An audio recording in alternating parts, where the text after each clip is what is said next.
You said that a harmless man is not a good man. A good man is a very dangerous man who has that under voluntary control. How should people become more dangerous?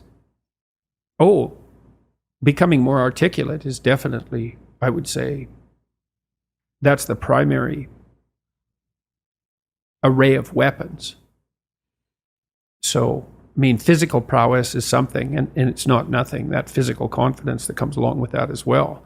But the same thing replicated at the level of the ability to communicate and to think, that's a way broader field of battle and opportunity. So this is one thing that isn't taught well, especially to boys.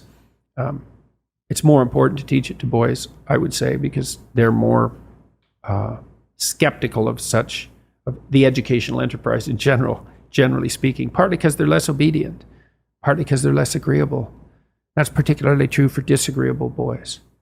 And agreeable boys get higher grades independent of their IQ and their academic achievement because they're easier to deal with. So what do you tell disagreeable boys? There's nothing that makes you more formidable than verbal competence, than being able to articulate, be able to think, to marshal your arguments, right? It's a battlefield metaphor, to get everything in order, get all your information straight, to marshal your forces.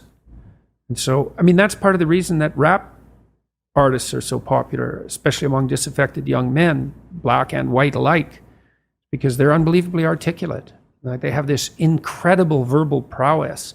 It's unbelievably attractive, and it's associated with genuine artistic and redemptive activity, often focusing on something that's approximately the voice of the underclass, let's say, but a powerful voice, right? And it's interesting to see how many young white guys identify with that. Was it Aldous Huxley that wrote Doors of Perception? Yeah. Yeah, so this is kind of an equivalent of that, right? That you have a experience which many people struggle to articulate. You take the best of us, the one that has the most precise, most articulate, erudite language. You drop them in and you say, okay, show us what you've learned. This is the equivalent, but for just a different community, a different sort of life, that maybe you don't have the ability to describe what it feels like to live on a council estate in Manchester or in, one of the neighborhoods of Brooklyn or whatever it might be. And then this person can. And it feels like it's your voice. Yeah, well, if you're a young man, you still feel alienated from your place as rightful heir of the proper kingdom. I mean, that's an existential truism for everyone, particularly for every young man, because he is an outsider in many ways. He's young and juvenile and not very highly valued, and then is in some sense hurt by the inadequacies of the current king, the current culture, and is easily turned against it because of that. And that's the machinations of the evil uncle. That's the King Arthur story. That's the story of Horus and Osiris. It's an ancient story. It's the story of Sauron, and it's there all the time. And you see in rap music, in hip hop, all of that alienation being given an articulated voice in an artistic sense. And that's a good example of the power of verbal facility. And that's the route to, let's say, marketing education to young men. It's like, you want to take your rightful place in the kingdom? It's like, get your tongue straight, man. Get it under control in the highest possible sense. We went to a comedy club, Tammy and I, in New York, the Comedy Cellar. It's a great comedy club. And the last comic was an English guy, and he was not particularly physically prepossessing, and he made a lot of jokes about that, and it was quite funny. And then he divided the audience into 5 sections, and he asked each section to toss up a topic, just to yell out a topic. And they were like random topics like the Kennedy assassination and electric lighting before 1890. Those were 2 of the topics, and the other 3 were just as diverse. And then he put on some beats, and he did about an 8-minute rap. Every verse rhymed, and he tied the whole thing together at the end and ended at the end of the music, all spontaneously. It was unbelievable. And that's logos, man. That's the redemptive power of the logos right there. The magic word, the sacred word. It's just manifesting itself on stage. There's something very impressive. Something about that does feel dangerous as well. Not in a, I need to be concerned and this should be contaminated and walled off, but in a way that you think that person has so much competence that it's flowing out of them. And you almost feel competent by being around them. So But you certainly feel competent by appreciating it. Yeah. Right. Because it speaks to the part of you that is capable of appreciating such things. You think, wow, that's really something. That's an amazing display. That's an amazing thing to see. Amazing, right? A very interesting word, amazing. And you're trapped by the charisma of that. And that charisma, that's not nothing. That's a signal of something redemptive occurring. That accounts for virtually all of the attraction of hip hop and rap. It's the articulated voice of the struggling but worthy underclass. I suppose that's a good way of putting it. But those who are alienated from their rightful place.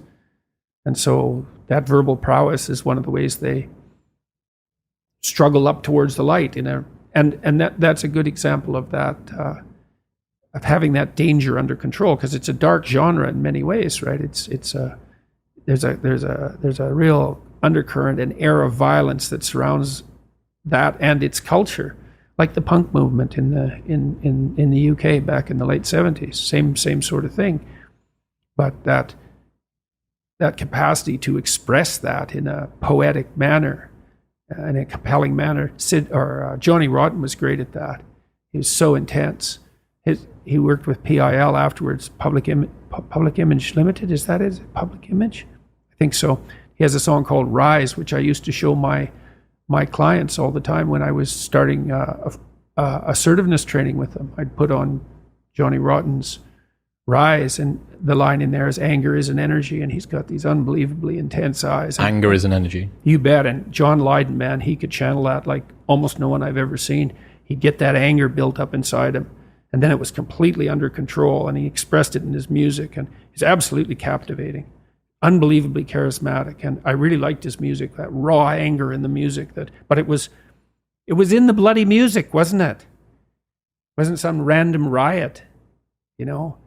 He transmuted that into something, you know. You can argue about the poetic merits of punk rock, although I don't think you should. I mean, I Did It My Way, Sid Vicious's version of I Did It My Way. My God, that's a work of genius. That it's so brilliantly satirical. What someone's doing is they're refining it, they're distilling it down, and then they're directing it. So I went to a powerlifting competition a couple of years ago. There was this one guy there lifting. He holds a bunch of records in the squat. And he's a normal working class guy from a normal working class town on the outskirts of Newcastle. And watching that man warm up is something else. He's got a sacred playlist. He never listens to the songs apart from when he's about to step on to the lifting platform. He's got these headphones on and he's just walking up and down in the same way that you'd see a bull ready to go out, ready to go and chase something. And he steps out on stage and the hairs stand up on the back of your neck.